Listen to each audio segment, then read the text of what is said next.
Hola, mi nombre es María Zambrano. Bienvenidos a la presentación del proyecto del trabajo especial de grado que lleva por título Efectividad de los biomarcadores salivales como herramienta diagnóstica en enfermedades bucales y enfermedades sistémicas con repercusión en cavidad bucal, una revisión sistemática de la literatura, bajo la autoría de Ruth Escalante, mi persona, y bajo la tutoría de Eduvige Solórzano. Este trabajo está esquematizado de la siguiente manera: introducción, planteamiento del problema, objetivo, justificación y marco metodológico. Las enfermedades bucales y las enfermedades sistémicas son consideradas un problema de salud pública mundial, a pesar de que muchas de estas enfermedades de hecho son bastante comunes. Sin embargo, en lo que se refiere a su diagnóstica, aún presentan diversos problemas. De hecho, muchas de estas enfermedades son diagnosticadas en etapas avanzadas y esto le trae graves consecuencias al paciente. Cabe destacar que una de las actividades más importantes en la clínica diaria es el diagnóstico.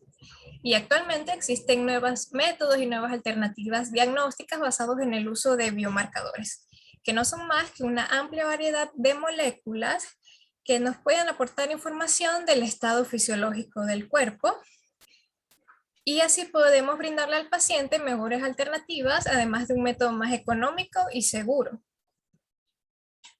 Las enfermedades bucales y las enfermedades son de naturaleza crónica y progresiva.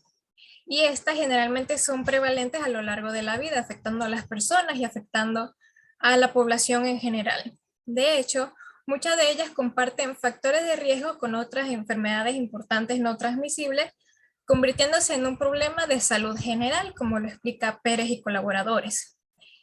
Y según datos de la Organización Mundial de la Salud, se estima que las enfermedades bucales afectan a 3.500 millones de personas, siendo la caries la más frecuente, afectando a 530 millones de niños aproximadamente. La caries dental es una enfermedad que se caracteriza por la desmineralización de la estructura dentaria, que con el tiempo puede conllevar a la pérdida del diente. Asimismo, sucede con la periodontitis, solo que en este caso se afectan los tejidos de sostén del diente, como la encía y el hueso. Hawaii y colaboradores nos especifica que aproximadamente el 47% de la población padece de esta enfermedad. Por otra parte, González y colaboradores nos muestra que entre el 5 y el 15% de las personas pueden tener lesiones en la cavidad bucal. Pero en un examen clínico o en un examen clínico visual no se puede saber si estas son enfermedades, estas lesiones son precancerosas, son cancerosas o son benignas.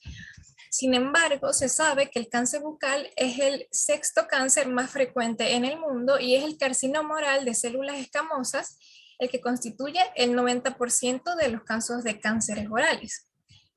De hecho, una de las maneras de identificarlo de manera precoz es a través de los desórdenes potencialmente malignos. Esto, según Loyola, son lesiones o condiciones de la cavidad bucal que pueden transformarse en un carcinoma. Y los más comunes son la leucoplasia y el líquen plano oral.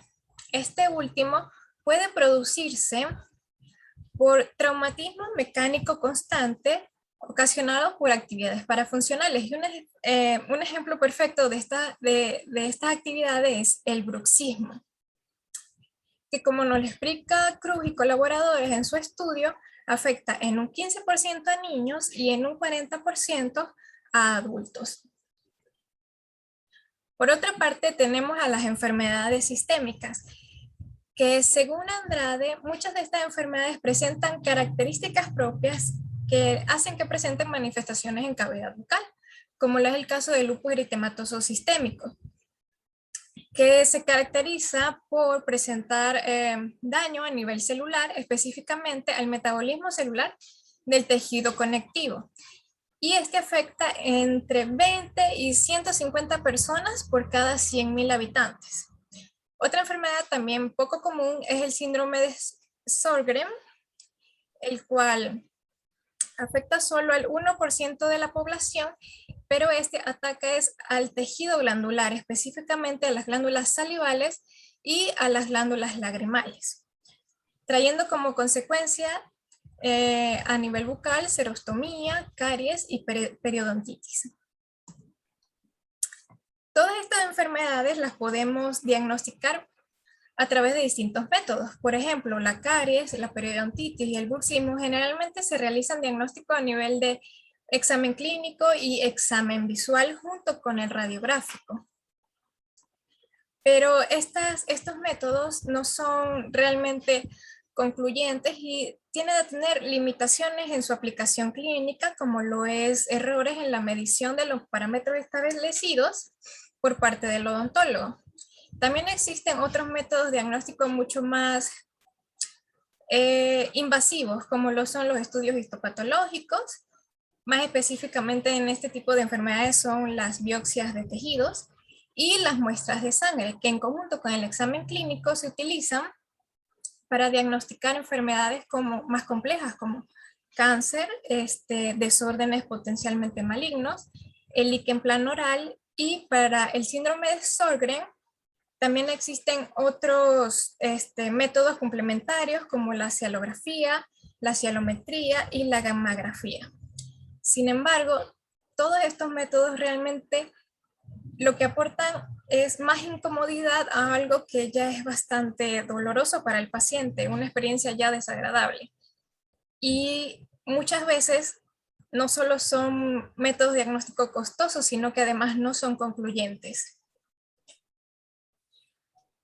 Pero actualmente existen métodos diagnósticos basados en el uso de biomarcadores, que como les ponen la OMS y colaboradores, son cualquier sustancia, estructura o proceso que puede medirse en el cuerpo o sus productos e influir o predecir la incidencia o resultado de una enfermedad.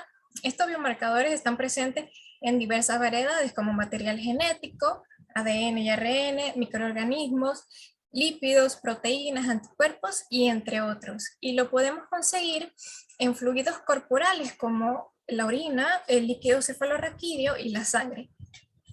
Y uno de los más importantes es la saliva, que es un líquido altamente complejo, es inoloro, incoloro, y es producido por las glándulas salivales. Esto es muy importante porque es precisamente el hecho de que venga de las glándulas salivales, las cuales tienen una alta permeabilidad por estar rodeadas de capilares, que las moléculas que están presentes en la sangre pueden filtrarse hacia la saliva, terminando esta siendo un reflejo del estado fisiológico del cuerpo. Y como lo explica Habaid, esta presenta múltiples ventajas, como por ejemplo la facilidad para la toma de muestra, que no necesita de ningún médico capacitado, incluso el mismo paciente puede tomar la muestra de saliva. Es un método no invasivo, no doloroso, posee un riesgo mínimo de contaminación cruzada y además su envío y almacenamiento son bastante económicos. Pero a pesar de que tiene muchísimas características favorables, existen estudios con resultados controversiales donde no se demuestra realmente la efectividad de estos biomarcadores y donde también hay otros estudios donde los autores no terminan de definir la efectividad que tienen los biomarcadores sobre ciertas enfermedades, por lo que aún hace falta estudios de alta calidad sobre el uso de los mismos para que en el futuro sean utilizados de manera eficaz y habitual en la clínica diaria. Es por esto que este trabajo tiene por objetivo determinar la efectividad de los biomarcadores salivales como herramienta diagnóstica en enfermedades bucales y enfermedades sistémicas con repercusión en cavidad bucal. Bueno, continuando con lo expuesto por mi compañera María Ángel, vamos a ver cuáles son los motivos que justifican este estudio. En primer lugar, las limitaciones que aplica algunos otros métodos diagnósticos que son costosos, inexactos e incómodos para el paciente. Como segundo, tenemos que los biomarcadores es algo novedoso y prometedor, por lo cual generar nueva evidencia sobre esto puede hacer que su uso sea de forma habitual y segura, dándole al clínico una herramienta más para utilizar en su área clínica. Y por último, luego de una amplia búsqueda realizada por internet, no se encontraron estudios realizados hasta la fecha que engloben tanto enfermedades bucales como enfermedades sistémicas y digan cuál es la efectividad de los biomarcadores en estas enfermedades en el idioma español. Metodológico. En cuanto al tipo de investigación, nos basamos en Hurtado, lo cual es un tipo analítico en el cual vamos a intentar descubrir cuáles son los biomarcadores más efectivos para ciertas enfermedades, interpretando y sintetizando la información encontrada en Internet, y luego como diseño de investigación utilizamos a Hurtado y colaboradores, ya que ellos presentan un estudio secundario de tipo revisión sistemática, en el cual vamos a intentar compilar la mayor cantidad de información con nivel metodológico para así poder sintetizarla y analizar cuáles son los biomarcadores efectivos.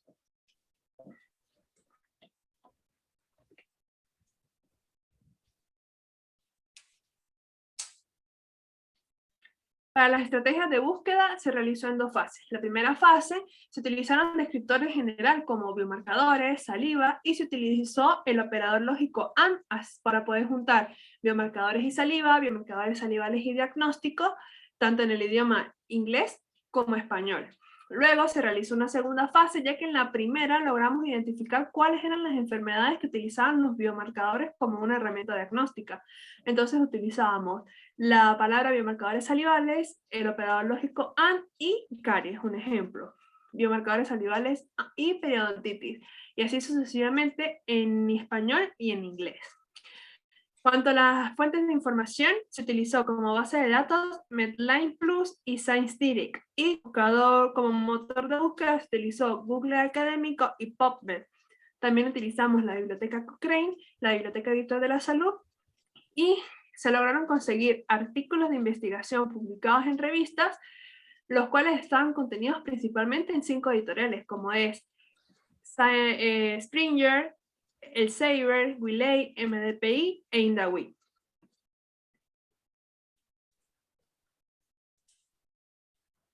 En cuanto a los criterios de búsqueda, tenemos el idioma. No hubo restricción en cuanto al idioma al momento de la búsqueda, por lo cual tenemos artículos tanto en el idioma español, inglés y portugués. En el tiempo se buscaron artículos que estuvieran entre el año 2016 y 2021 para poder presentar una revisión sistemática actualizada. En cuanto a los filtros, se utilizaron los filtros ya predeterminados por los buscadores. Por ejemplo, en PubMed se utilizaron la fecha de publicación, que fuera de 5 años, tipo de texto, que el texto estuviera completo, y el tipo de artículo, que fuera ensayos clínicos, revisiones sistemáticas. En cuanto a Google Académico, se utilizó el año, que fuera desde el 2016, y el idioma, que colocamos cualquier idioma. A pesar de que en los diferentes buscadores cambiaba el tipo de filtro, siempre se intentó mantener el mismo esquema. Para las estrategias de selección también se realizó en dos fases. La primera fase se hizo un skimming scanning donde se leía el título del artículo y su resumen, teniendo de esto 111 artículos. Luego, en una segunda fase, se hizo una lectura más profunda, incluyendo la metodología, los resultados y la discusión de los artículos para poder obtener de ellas 52 artículos que son los que vamos a utilizar en este estudio.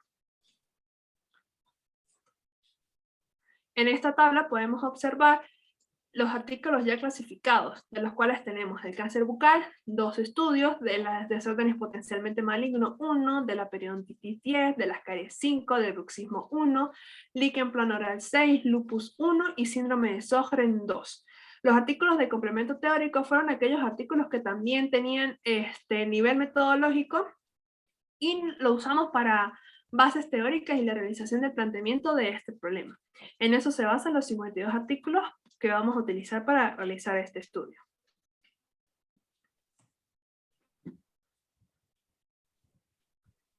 Para los criterios de inclusión, utilizamos como tipo de estudio revisiones sistemáticas, metaanálisis, ensayos clínicos y estudios de cohorte.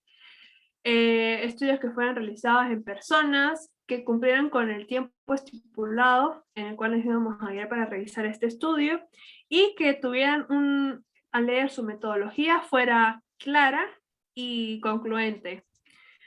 Para los criterios de exclusión no se toman en cuenta aquellos artículos que eran tipo casos clínicos, revisiones de la literatura y estudios realizados en personas, en animales, perdón, y de forma in vitro.